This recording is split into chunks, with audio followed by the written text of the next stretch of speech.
gray be her skies, whether loud be her cheers or whether soft be her tears, more and more do I realize. Susan, are you recording? I love Paris in the springtime. I love Paris. Well, welcome agents. Part 6 of our 10-part series, Selling Europe. Today, we take you to the beautiful city of light, Paris, one of our absolute favorites, and to the coast of France, to Normandy. I'm Susan Lawrence, and I will let the team introduce themselves, and you'll hear a little bit about the philosophy of Boutique Escapes. I'm Peter Lawrence. Hi, everyone. I'm Sandy Vellaconia. Boutique Escapes is a family-run tour operator. There are 4 of us in Boutique Escapes, myself, my sister Susan and Sharon, and Peter Lawrence. Peter is Sharon and my brother-in-law. We started the company in the year 2000, so we have 20 plus years behind our belt. We specialize in European centers. We do custom itineraries only. We don't do group tours that people can just join because everything is geared just for your client. Our philosophy of travel, it's all about location. Just like when buying a house, location, location, location works for Europe. So if our clients are going to Paris, we want them with something wonderful out the door. Maybe it's the beautiful Eiffel Tower or Notre Dame or a 5-10 minute walk to the Louvre. Something where they get back and they tell their friends, you can't believe where we were. We sell packages with tours, with transfers, train, hotel, and in some cases, we'll do flights if they're internal Europe. As well, we'll book their restaurant reservations and just tell them where to go in a city with a little map that'll give them the best bang for their buck. I'll turn it back over to Susan. And Susan, I just want to make sure it's being recorded. Sorry. Yes, it's being recorded. Thank you. Boutique Escapes strives to sell the experience. Europe is rich in history and culture. Your clients will see a different way of life, not better, not worse. It's your job to convince your clients to keep an open mind so they can enjoy everything about the experience that is around them. As Boutique Escapes, we want you to give your clients the best visit possible. With us, as Sandy said, the city is the destination, not the hotel. This is where clients will get that all-important local feel. Planning ahead is key. The earlier, the better. In fact, we often talk about pre-booked tickets. Why purchase tickets? We know that with COVID, many of the entries to very fabulous monuments are going to be timed. Don't let your clients be disappointed. Make sure they have a pre-booked timed entry ticket so that when they arrive, nobody is saying, oh, you needed pre-booked, you can't get in to see this monument. Let's make sure they aren't disappointed and they don't spend time wasted standing in line. I'm going to turn it over to Peter, who is going to start with the Louvre and then head over to the Eiffel Tower. Thank you, Susan. So on the right bank, across from the Saint-Germain area, perhaps walking distance from your client's hotel, is the world's largest museum, the Louvre. Constructed in the 12th century as a castle, and after undergoing many expansions, was converted from a castle into a king's residence. In 1793, the kings had moved to Versailles. I guess the Louvre got a little too big for them, and it became what is known today as the Louvre Museum. In 1989, there was another renovation that was completed, the construction of the pyramids. The largest that you see in this picture is the main entrance. It was scandalous at the time, now adored and part of the Parisian landscape. There are over 35,000 works of art in the Louvre, from ancient Greek and Roman statues, archaeological finds, such as this one taken from Pompeii. One of the more famous Greek statues, the Winged Victory from the 2nd century BC, depicts the Greek goddess of victory, Nike, on the prow of a ship. Hard to tell from this picture, but she is actually 8 feet tall. There are countless ornate hallways lined with uncountable beautiful paintings. When you're in the Louvre, you have to always be looking of course, at the artwork, but also the surroundings. Keeping in mind, this is a former palace. Look at the walls, look at the ceilings. The decoration inside is superb. In 2019, there were 10 million visitors, thousands per day. Skip the line tickets, an absolute must. A self-guided tour is possible, but can be overwhelming. We highly recommend a guided visit. 1.5 to 4 hours, small group or private. I've done both. And the guided visit is well worth it. I want you to look at these travelers, tired, thirsty. Some of them might have been standing in line for their tickets because they didn't have pre-purchased tickets. They're lost, some of them. They can't find the crowning of Napoleon, the Mona Lisa, the crown jewels. I might be exaggerating a little bit, but agents, you need to convince your clients that their visit will be more memorable and more efficient with a guide.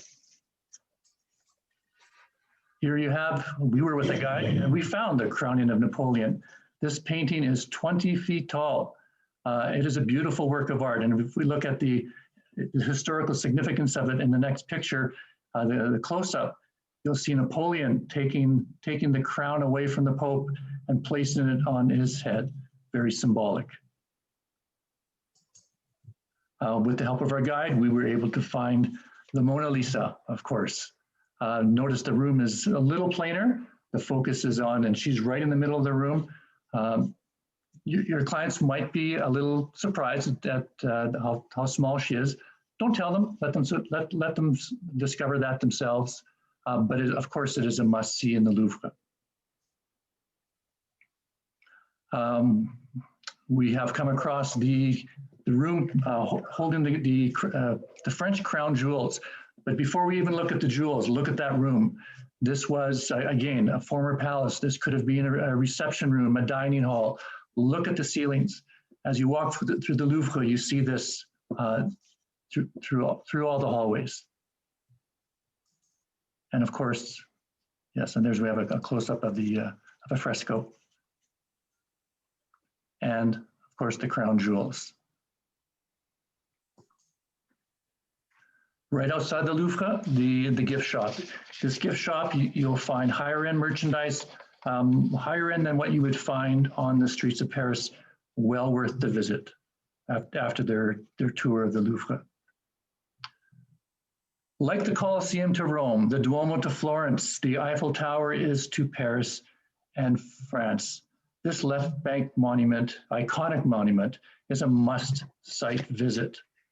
Designed by Gustave Eiffel in 1889. It opened in 1889 for the World Exhibition and also, coincidentally, the 100th anniversary of the Revolution. 300 meters tall, so that's close to 1,000 feet. Like the pyramids, highly criticized. The critics were silenced in the very first year, 2 million visitors in 1889.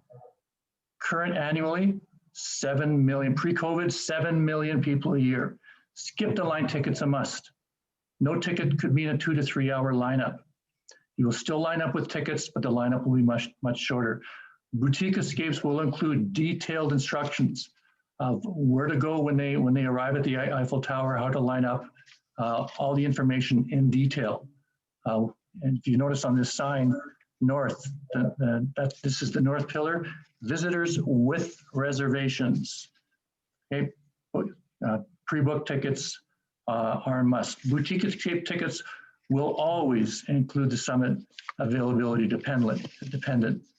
There is an elevator to the second level. Sorry.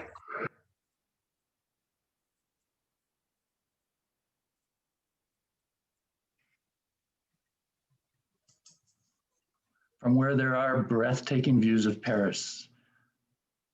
And in this one, we can clearly see many of the beautiful ornate bridges that span the Seine. In the next picture, we'll see the Hotel des Invalides, and underneath that gold dome is Napoleon's tomb. One of my favorites, the Arc of Triumph, with its radiating avenues like spokes of a wheel. Across the river from the Eiffel Tower is Trocadero. Trocadero is a garden. This is a viewing platform of the Eiffel Tower. From Trocadero, you would get, in my opinion, the most beautiful views of the Eiffel Tower day and night. We always recommend that clients come back and visit monuments at night. Certainly you can see the Eiffel Tower from just about anywhere in Paris. They have to come back here at night to view the Eiffel Tower, especially when it lights up. In the far distance in the northeast, you can see Sacré-Cœur Basilica, a 19th century basilica. And at the top, they pay homage to the designer of the Eiffel Tower, and that's on the right, that is Gustave Eiffel. There's a champagne bar at the top. I would like you to meet Luc. Luc will be more than happy to help your clients select a champagne. They start at 18 euro. They start at 18 euro. It sounds pricey, but you're in France, you're in Champagne, and you're at the top of the Eiffel Tower. And as Susan will tell you, there's nothing better than a cold glass of champagne at the top of the Eiffel Tower on a beautiful Parisian day with good friends. And there she is in all her glory. Dusk to 1 a.m. at the top of the hour, every 5 minutes, she twinkles just to let us know that she's there, like we'd ever forget. This picture, you can clearly see the 3 levels. The second level has a Michelin-starred restaurant, Jules Verne. It has its own private elevator. Of course, reservations are required. Window seats are not guaranteed. You have a better chance at lunch. So for your clients that are higher end, or they are celebrating something really special and they want to splurge, this might be the restaurant for them. We still recommend tickets to go up the Eiffel Tower to the summit for the views and the experience. I will now turn it over to Sandy, who's going to take us on a stroll through the left bank. Welcome to the left bank of Paris. This is what I like to call boutique escapes country. This is our home away from home area. We absolutely love it. We would like to go to the right bank during the day for shopping, seeing the monuments, but we really want to come back to the left bank in the evening where it's so vibrant and full of life. So we're going to start at the Invalides and we're going to make our way down through these little charming streets all the way to Notre Dame.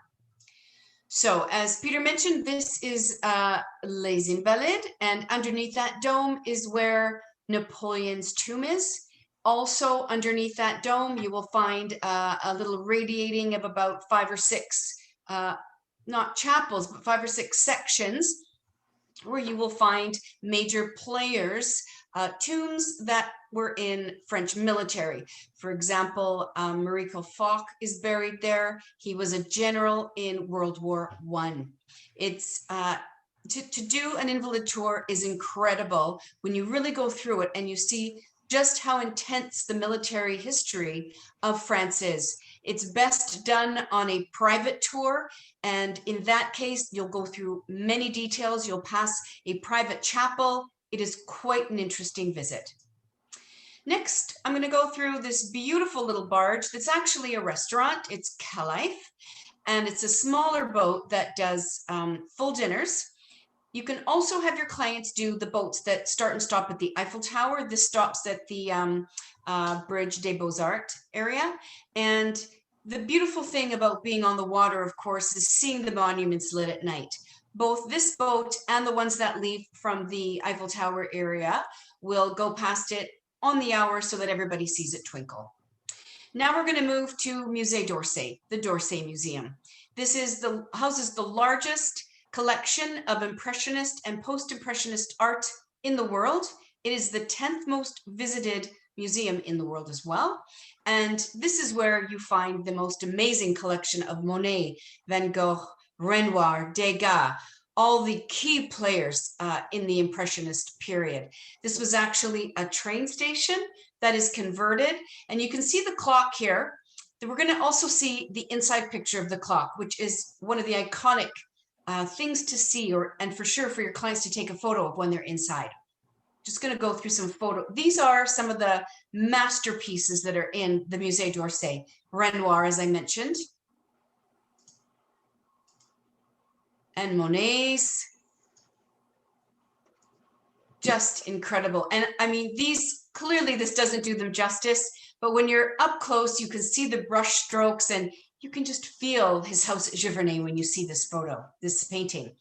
And then we have the Van Gogh room. And I'll say that Musée d'Orsay does an incredible job of showcasing the Van Gogh because they have it in a side room that is painted a beautiful muted blue-gray, very calming inside the room.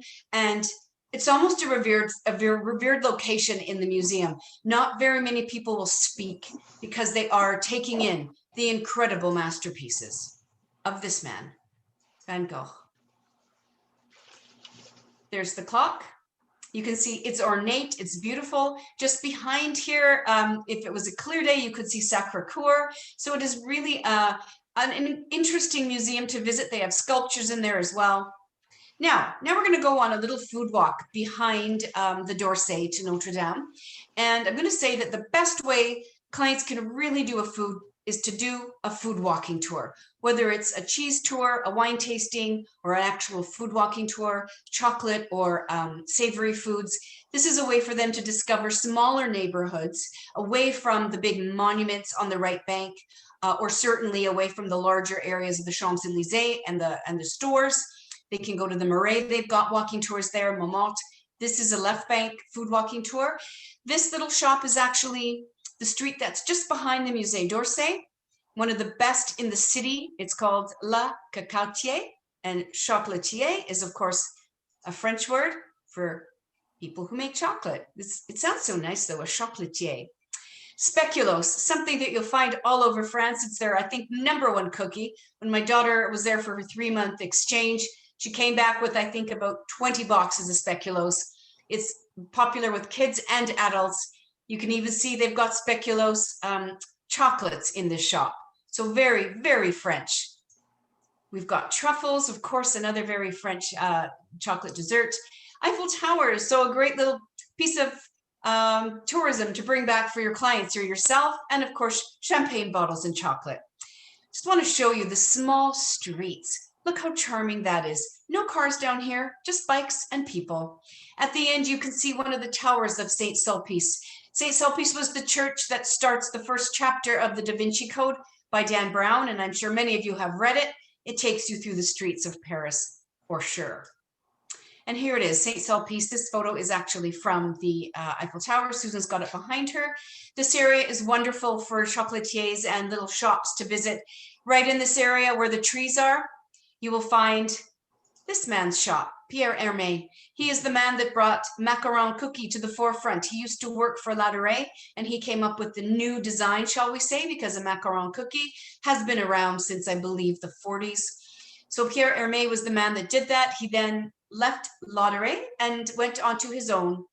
He now has a number of shops around Paris. You can get the cafe that's across the road with coffee, or just shop that sells his incredible macaron. And of course, he has a spring collection. He'll have a summer collection, a winter collection. I just want to dive into that box of macaron right now. I know, Bonnie Crosby, I've taken you on this walking tour. We had so many sweets. We definitely needed coffee after that. Patrick Roger. Here's a man that had a series on PBS, and he would show how he makes his incredible compositions. He would have an elephant in the window out of chocolate. He'll have an orangutan. It was pumpkins at this time. Here are some of his chocolates. He's famous for his caramels. Again, locations throughout Paris. Ladurée, all on the left bank, all within about a 15 or 20 minute walk of each other. Look at that. Who wouldn't want to go in this shop? I have to go. Every time I get to Paris, my first stop is Ladurée, a salted caramel and a pistachio. I have to have one. I have to. There they are. Look at that. Just look at them. I want one right now. Okay, Alain Ducasse. Peter mentioned the Jules Verne restaurant on the 2nd floor at the Eiffel Tower. Alain Ducasse is the most decorated Michelin star chef in the world. I believe at this point he has 18 or 19 stars through all his restaurants. He has his own chocolate shop in Paris. Worth the stop on many of the food walking tours. Just look at that, how intense. Like, I want to bite into, I'm getting hungry. De Beauve and Gallet, continuing our shopping walk. This is a great stop. They used to be suppliers of chocolate to the kings of France because chocolate, after all, is medicinal. So the kings wanted it. When you step inside this shop, you just smell chocolate. You just want chocolate. It is not inexpensive, but it is worth every bite. I know every time we come back, Susan has to bring it for her son, Mark. I don't think she has ever left Paris without something from De Beauve and Gallet for Mark.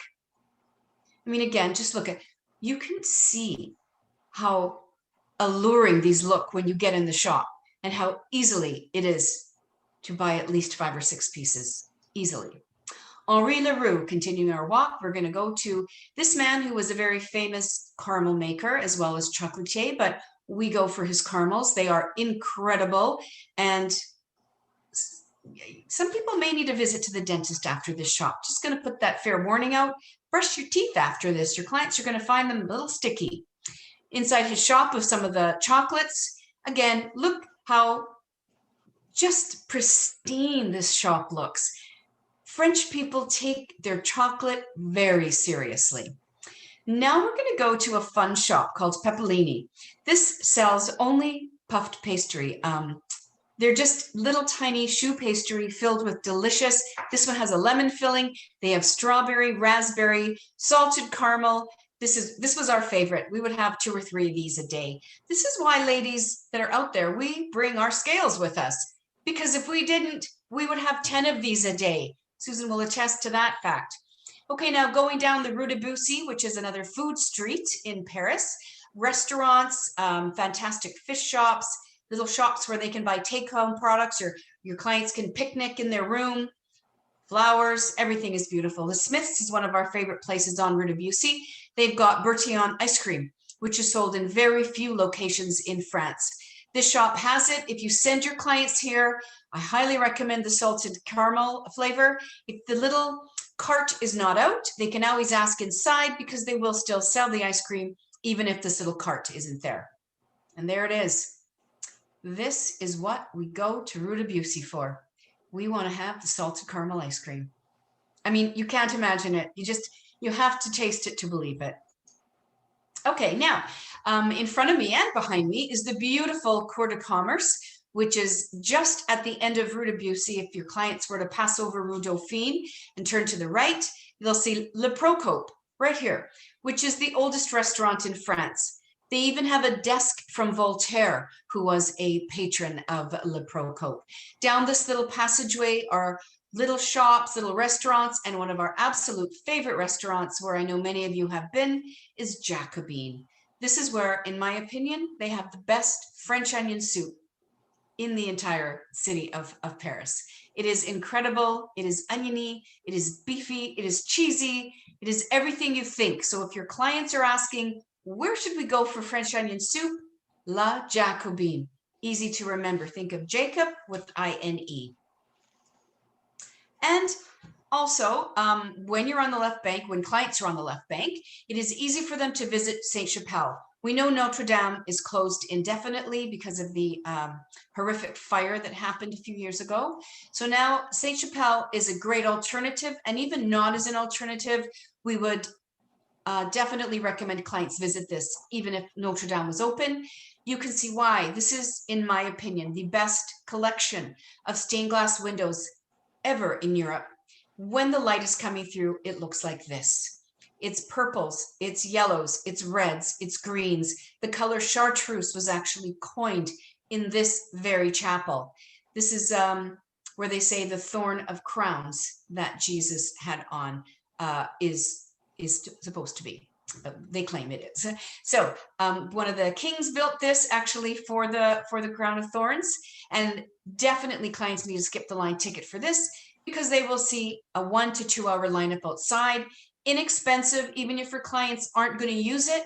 It's a nice just to have in their package, because if they did want to see it, they would just be able to get in and out. They still have to go through security, but definitely worth a visit. And of course, the classic metro signs that are all over Paris, but this one in specific with its Art Deco look. You can see from this, actually, if you can see the sign here, it's the RER for Saint Michel, which is one of the biggest and busiest corners on the left bank. And here is the main corner, which is the Archangel Saint Michel right at the corner. And crossing over, you'll see that this is a very busy square. This is where there are buskers. Down to the right, there's restaurants. It's just a fun corner to be at. And once they cross the street, they get into the Latin Quarter. Yes, a very touristic place to be, but the reason it is so touristic is because people want to see it. Tourists that come want to see the Latin Quarter. It was named Latin Quarter because students from the Sorbonne way back would be there speaking Latin. So that's how it was coined, the Latin Quarter. You'll see restaurants, clients will see restaurants selling fondue, raclette, specialties of the Alps. There's a Turkish, pardon me, a Turkish seller of sweets there. There's some great little French sweets there. There's one of the ice cream places from Italy, all on this little 5 streets at best, teeny tiny, that are pedestrian during the evening. Another shot of a street in the Latin Quarter. You can see at night, it just comes alive. There are many, many people walking here, and not just tourists. You will find Parisians going out too, meeting friends, going to some of the jazz bars in this corner. A very fun corner. The St. Severin Church, a wonderful street to walk down with one of our favorite fondue restaurants. Just an electric little corner. And then at the end of the Latin Quarter, if your clients go left, they would see Notre Dame, certainly not looking like this because this is pre-fire, but nonetheless, it's still an iconic building for your clients to sit at outside, sip a kir, and just look at this beautiful building and take in the atmosphere of the Latin Quarter. Now we're going to cross over Rue Saint-Jacques, make a right, and we're going to go down Boulevard Saint-Germain, and we're going to get to this Laurent Dubois Fromagerie. This is a cheese shop, and it is one of the best in the city, and you'll soon see why. Cheese everywhere, from every corner of France. Mont d'Or, do you see that it's got a spoon with it? This is because it's liquid, the fat content is so high. You can't eat much of it, but what you can is spectacular. Roquefort, from the middle of France. One of my favorite little visits I've ever done is to go through and see the cheese in the caves in Roquefort. And of course, just cheeses everywhere. Goat cheese, many different kinds, from mild to strong, plethora of goat cheese. Mont d'Or again, but with truffle. Your clients can get everything for a cheese picnic in their room. Provence cheese and fig jam and a heart shape over goat cheese. There is nothing better. And why not go to, right beside Laurent Dubois, the little beautiful boulangerie, Isabelle, where it was the first prize winner in 2018 of the best baguette in Paris. This is the perfect place for your clients to grab a loaf and take back to their room, maybe a bottle of wine from Nicolas. Just imagine breaking into that crusty bread. This is true France. Even the way they can make bread into art. This is at Poilâne. Just look at those incredible loaves. It is a work of art. The French have taken bread and made it a work of art. Croissant, nothing like a buttery croissant. You can imagine the crunch biting into that. Pain au chocolat. Hope everybody's hungry right now. You'll have a great lunch after this or snack. Eclair, very famous for France, and pear tart. We were there at Christmas time one year. You can see the bûche de Noël. If you've never tasted one, they are one of the most delectable Christmas desserts you can ever try. Worth carrying back. If your client's last stop is Paris, and they can hand carry back a bûche de Noël, imagine what that would be like on their Christmas table. We love the thought of clients going, in fact, to Europe at Christmas time. It's a beautiful time to visit, very festive. Okay, I'm going to now turn it over to Susan, who's going to take us to the right bank. Okay, thank you very much, Sandy. And as Sandy said, the left bank, we love for having our clients enjoy the hotels, get the feeling of being local. The restaurants are second to none, and the charming small cobbled streets that are in many cases pedestrian only. So now we're going to go over to the right bank. So what do we love about the right bank? The right bank has the monuments, beautiful sights, and of course, lots of shopping. So we're going to start over at the Arc de Triomphe. Can I get the map again, please? Oh, sorry. You start at the Arc de Triomphe, make our way towards the Grand Magasin and the Palais Garnier, if you could move the mouse there. And then we're going to go to Place de la Concorde and end up at Pont Alexandre III. So we're doing a little bit of a triangle right now. First stop, the Arc de Triomphe. Here we have so many monuments in Paris. How do we choose which ones to go to? Well, we know this one is truly iconic, fantastic to see from the outside, built for and commissioned by Napoleon because of winning the Battle of Austerlitz in 1806. Clients can visit inside. We always suggest a pre-booked ticket. The lineups here can be long, and on hot summer days, it's just too much, especially if your clients are with children. So clients can go in, they've got their skip the line tickets, and they can get to the top. There are beautiful views, just as you'd have views from other areas of Paris. But of course, this one gives you the length of the incredible Champs-Élysées. So let's take a look at the Champs-Élysées. I want you to remember that around the Arc de Triomphe, many streets radiate out, and it's called Place d'Étoile, star, for a reason, because of these streets that literally radiate out from it. Champs-Élysées is one of them. There are also 12 lanes of traffic. It's a traffic circle, very famous from the movie European Vacation with Chevy Chase.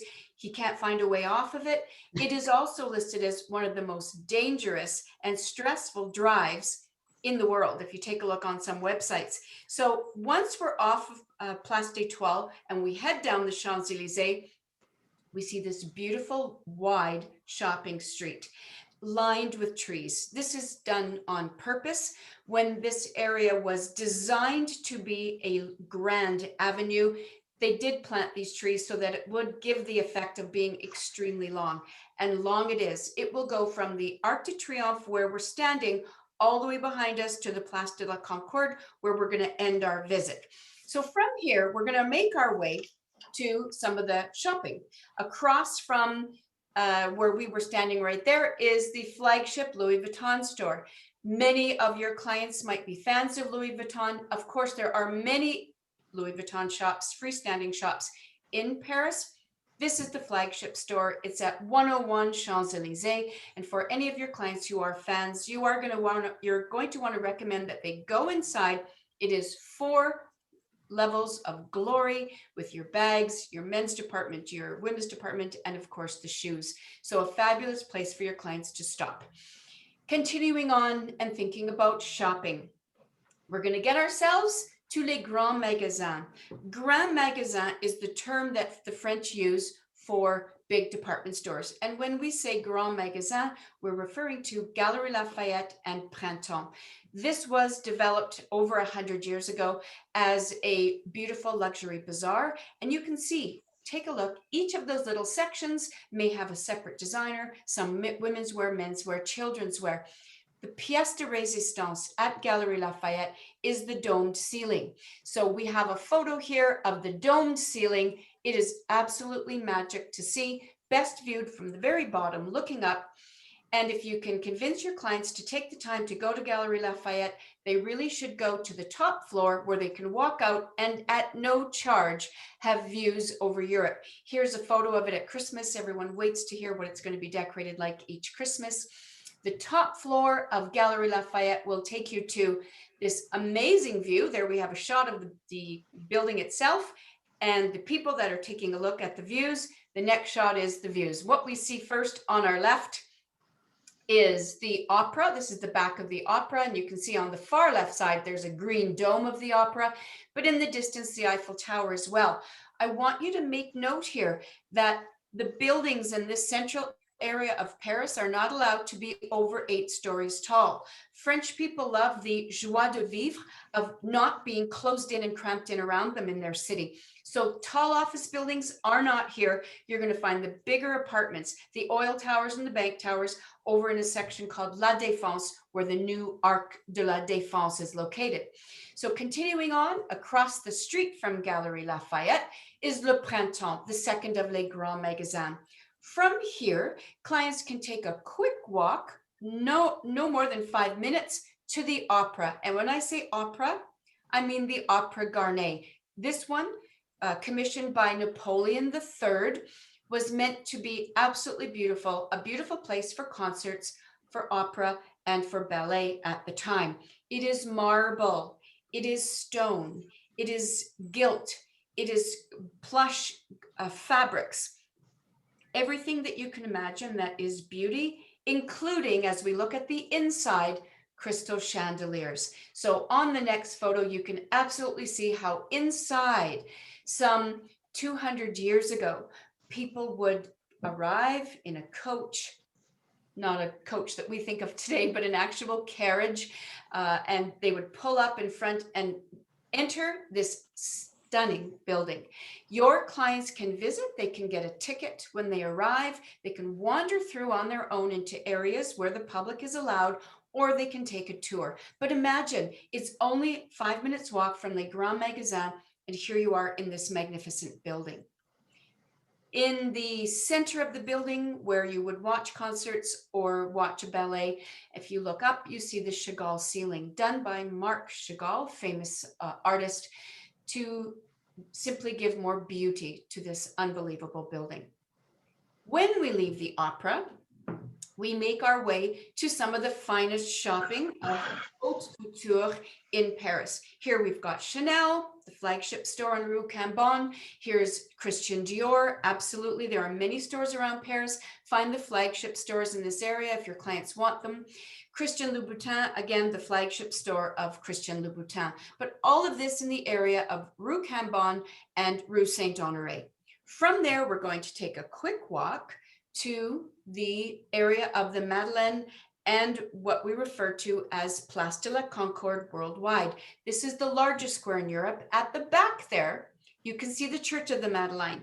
During the day, your clients can pass by and have a look inside, but they may also want to purchase a ticket for many of the evening concerts that take place in the evening. I have attended several of them. There's nothing more magical than sitting in one of these 600, 700, 800-year-old churches and hearing a beautiful concert.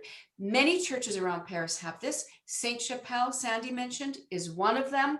Saint-Étienne-du-Mont, which is, a 10-15 minute walk from many of our favorite hotels in the Latin Quarter. They also have concerts there at night. Clients don't really have to book ahead. They can go online.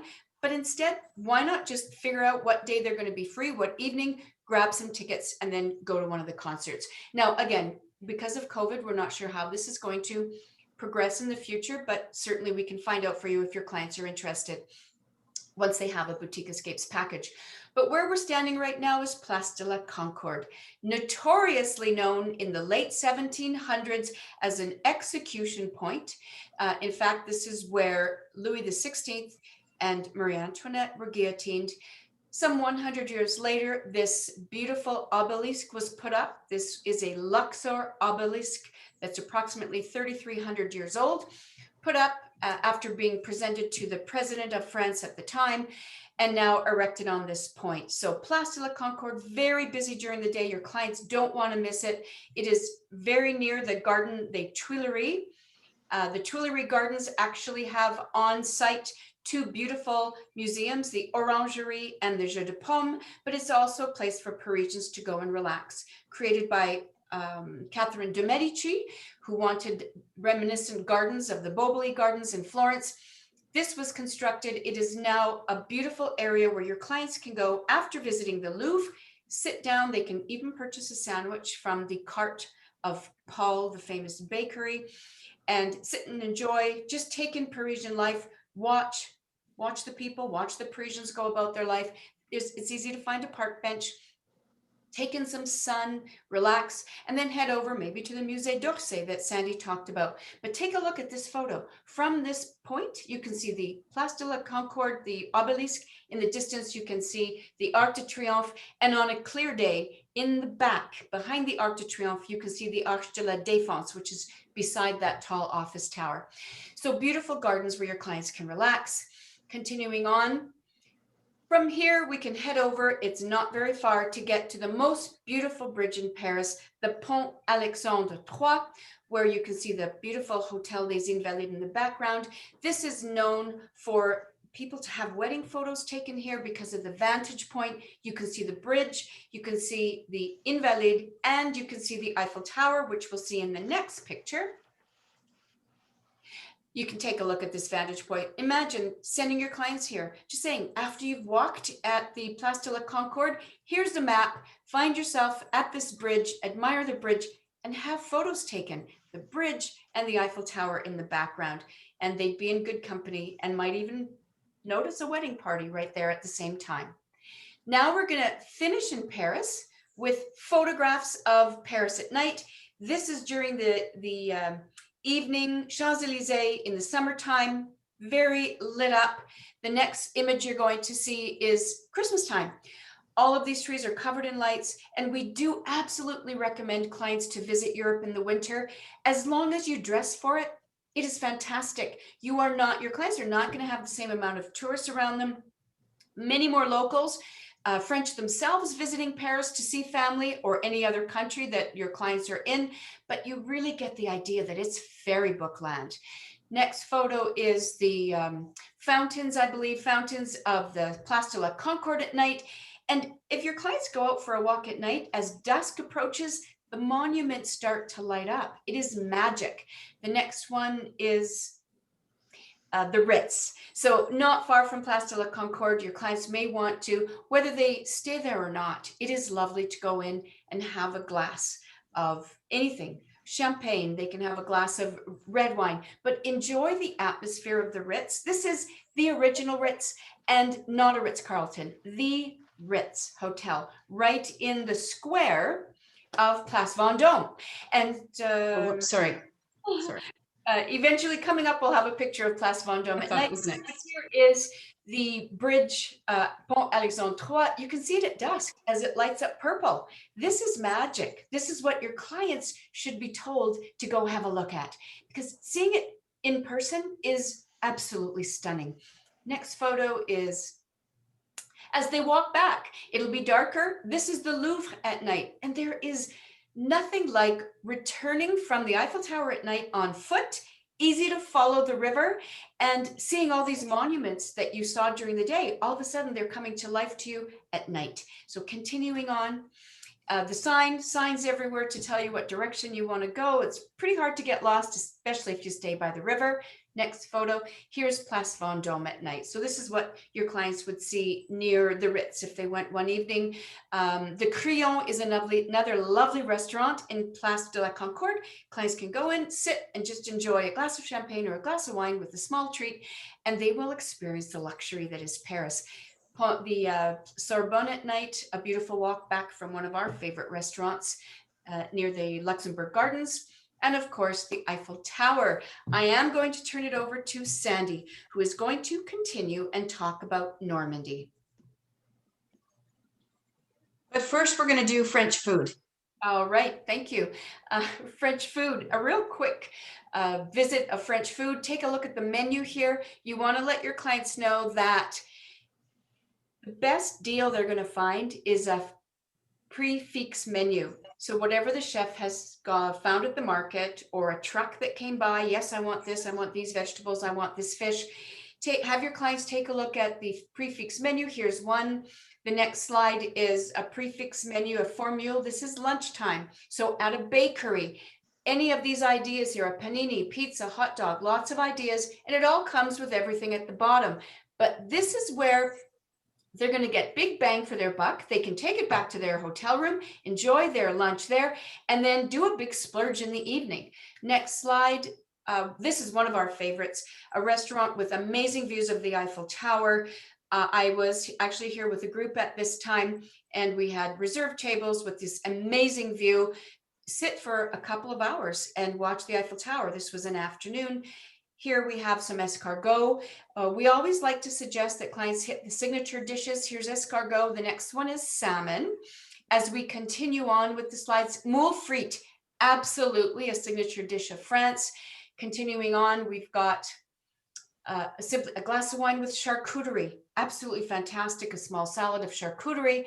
And here's one of our favorites. We've got a French onion soup at one of our favorite souffle restaurants. The next one is a restaurant in the left bank, another version in a cast iron pot. It always comes piping hot when you receive it. And one of the signature dishes we love, coq au vin. Continuing on, we have one of our favorite restaurants. This is a deconstructed soup. So it arrives like this. You pour the broth on top. Absolutely fabulous. I know many of our agents have been there, agents that are online with us. Here is one of the dishes they served us. Again, this one comes family style, depending how many people are there for how many you get. This is 2 plates of this. There were 8 of us. And then we continue on to the rest of the courses. This is the cheese course. And then topping it all off with a dessert.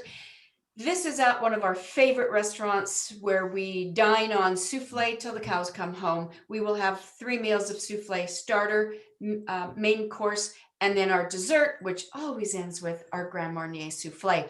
And again, I know most of our agents have been at this restaurant, maybe with us, and maybe just as advice that you took from us.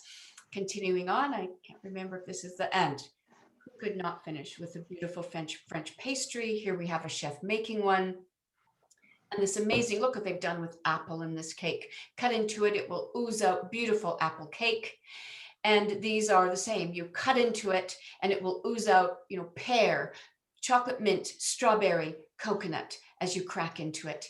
Thank you, Sandy. Now we're going to head on to Normandy. Hi, I just want to, as we leave Paris and we head to the West Coast, make a comment that we have literally just scratched the surface in Paris. We could do probably 3 or 4 more webinars just on Paris.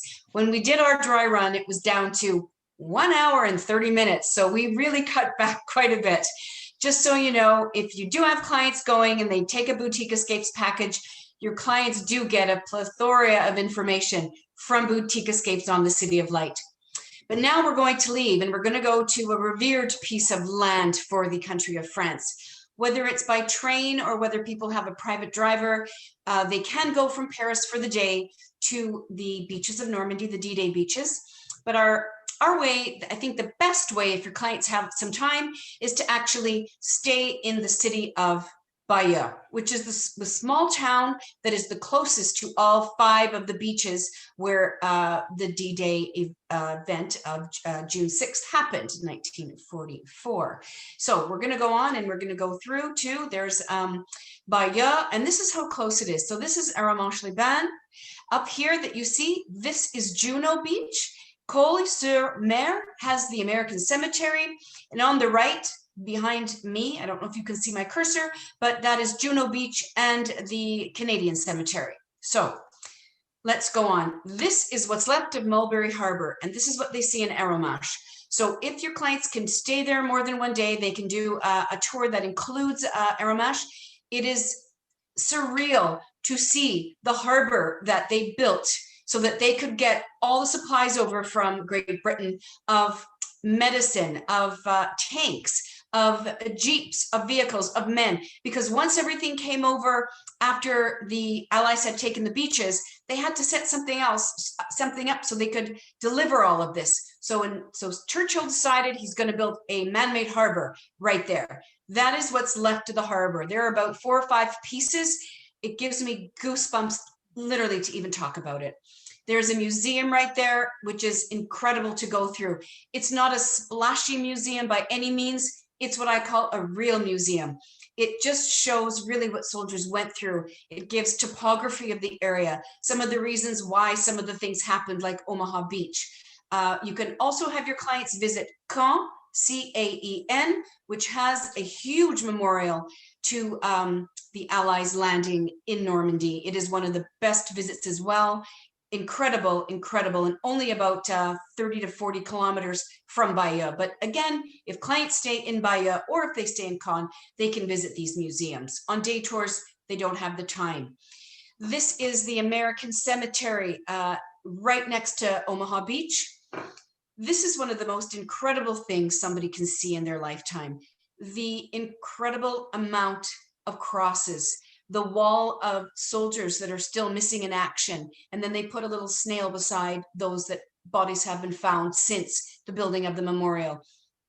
Truly an incredible piece of history, even if you're not American, for Canadians, for Australians, for Indians, for people that come from different nations that participated in the war. The American Cemetery is truly something to see. Now we're going to go to Pont-du-Hoc, which is on top of the area that's beside, if you can imagine this, the American Cemetery. This is where the Germans were hunkered down with their machine guns, with their tanks. So this is a German bunker, close up. The memorial at Pont-du-Hoc, and you'll see why shortly. There's also a beautiful rock engraved about one of the Ranger divisions that landed at Utah. Below here is Utah Beach. There it is. You can see the cliffs. So imagine when the American soldiers landed at Omaha Beach and the bunkers were up here, how they were literally sitting ducks because they had a massive cliff to climb and they had basically a firing squad raining down on them. So that is why they call it Bloody Omaha, because literally the water turned red from the Germans firing down, the Nazis firing down to the Americans. Close up.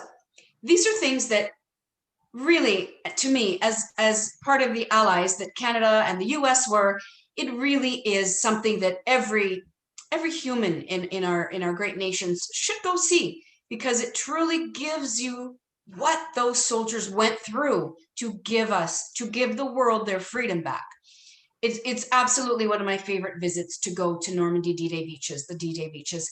Here we have the Juno Beach Center, which is Canada's contribution, landing at Juno Beach. And there is Juno Beach. The center is quite incredible to go through. When you leave, they have photos of soldiers and military personnel that have died in wars since World War II on a massive wall there. You see a video when you leave, just before you exit, of what went on, and it's done through a soldier's eyes of a family currently visiting. So it's like a ghost following them and visiting the center with the family. It's incredible. It's truly an incredible visit. Another shot of Juno Beach. Again, Juno. And then very close to Juno Beach, I think about 5 kilometers away, we find the Canadian Cemetery at Juno. And you can see the maple leaf on each and every tombstone there. And whenever we've been there with clients, whenever I've been there on my own, you walk through and you're always finding those that have perished from the town you were born in. So Susan and I will walk through and find people from Winnipeg. We had people from Calgary and Saskatchewan with us that we're finding where their fellow, people from Saskatchewan and Calgary were. I mean, you feel just so connected to your country when you walk through these places. We actually had a father that we were with do a service. Everybody else in the cemetery joined us. It was an outdoor service, one of the most memorable days I've had at Juno Beach. Now we're going to quickly visit the town of Bahia, where we have clients stay in the area. This is the cathedral. If clients are there during 2 weeks of July, from around the 14th for 2 weeks, they will find a light show on the cathedral, which is absolutely beautiful. Everybody in town comes out every night to see it. It's quite an electric time to visit Normandy. And of course, many tours leave from the center of Bahia to the American beaches and the Canadian beaches. You will even find the Americans, tours to the Americans where the paratroopers landed. So really a good place to stay is Bahia for those that really want some great visits to Normandy. But again, they can do the day tours as well from Paris. There's a beautiful canal running through Bahia. So just the town on its own is quite a feature to visit. Not just the D-Day beaches, but also your visit to Bahia for clients is fantastic. Susan, I'll turn it over to you. Thank you very much, Sandy. And a great visit through Juno Beach and taking a look at Bayeux really makes you understand why so many villages in France are really almost fairy tale like these smaller towns. Let's take a look at any questions that we may have here. We did have quite a few, so I'm going to go to my chat. Right. Let's see. Someone says, I just want to live there right now. One of my clients is interested in visiting a veterinarian clinic. Well, that's interesting. And that would be a first, I think, for us to be looking for a veterinary, but I suppose anything can be done. Please do send us an email, send one of us an email, and we will check on that for you. Can pictures be taken in the Louvre? Absolutely. You cannot use flash. So you can take photos. It's unlike the Sistine Chapel, where you cannot take photos in the Sistine Chapel at all. You can take pictures at the Louvre, you just can't use flash, and it's been like that for quite a while now. Someone said, I'm drooling. Yeah, those pictures of food were pretty special. Anne-Marie has been to Jacobin. She knows my walk. I know Anne-Marie. I'm dying watching it. Need to go. That food was amazing, especially some of our fantastic restaurants. How's it looking for September, October? Well, Hillary, that's a good question. And we get that question all the time. It's almost daily where it changes. Today, the news is looking good. Today, it's looking like more vaccines, different vaccines are being delivered to countries in North American countries and to European countries. So we have heard great things about Britain, especially with the conference we've been on recently. The Brits themselves are saying that they believe that summer will probably be open for regional travel. They haven't said yet where it will be international. So hang on and we'll see what's going on with that as time progresses. But it certainly is looking like it could be sometime in the fall when it does open. And I think, and I believe my colleagues would agree with me, the sooner all of this vaccine gets put in arms of people, the sooner we're going to see travel happen again. We'll see this come up, I believe. And I think my colleagues would probably agree with me. So right now it's a wait and see. We do have requests coming in all the time for September and October, November, December, and definitely for 2022. So if you have clients that are thinking of traveling or come to you, absolutely, we can get something together for them. We can send you a proposal. Our email addresses are at our photographs. Sharon's has not been changed. Sharon's is boutiquesharon@rogers.com. Identical. Sorry, Susan. I just want to address Anne-Marie's question. Pegasus Bridge is not included on any tours. However, if clients are doing a private tour, absolutely, they will go past Pegasus Bridge. It's no longer a bridge, but the actual bridge has been moved to land. So they can see the bridge, but where it is actually moved. But absolutely, on a private tour, Pegasus can be included. Perfect. Thanks for catching that. Let me see if there are any others that I missed here. How do you think hotel availability will be for guests who might want to go during Christmas break? Sorry. A very good question. We are actually starting to book clients for Christmas time, end of November and into December. Right now, there's availability, but if travel does open up, I think you're going to see a lot of clients who haven't gone anywhere in 2 years who say, I can still go at Christmas time and I can still in end of January or February do my vacation south, right? Mexico, Hawaii, Costa Rica. So if your clients are thinking of going at Christmas, please do not wait. The earlier they book this, the better availability that we're going to have, better rates your clients are going to get. So send us a request if you've got one for Christmas. And honestly, you will find Christmas markets all over Europe. Obviously, the German countries that are going to be some of the best ones you're going to go to: Austria, Germany, Hungary. If I can just interject for 1 second, agents out there, Agent Land, Boutique Escapes is actually going to be coming out with, it's in the works already, an offer for your clients for Prague, Budapest, and Vienna for Christmas markets in December. And as Susan said, Christmas markets are everywhere. We've been to a few in Paris. We've been to an Annecy, the beautiful alpine town of Annecy. Unbelievable Christmas markets. So as Susan said, December we feel is going to be opened up. So if you do have clients that are thinking Christmas, or you want to plant the seed for December for Christmas markets, go ahead and do that and send us your request. But everybody that we have as our agents will be getting the PDF of our Christmas markets offer that we're going to be sending out, as well as we'll have a notification on our Facebook page for agents that don't currently deal with us but want some information on it. We're happy to give it to you and to start working with you. Perfect. Okay, I think we're going to end here. I think we're done.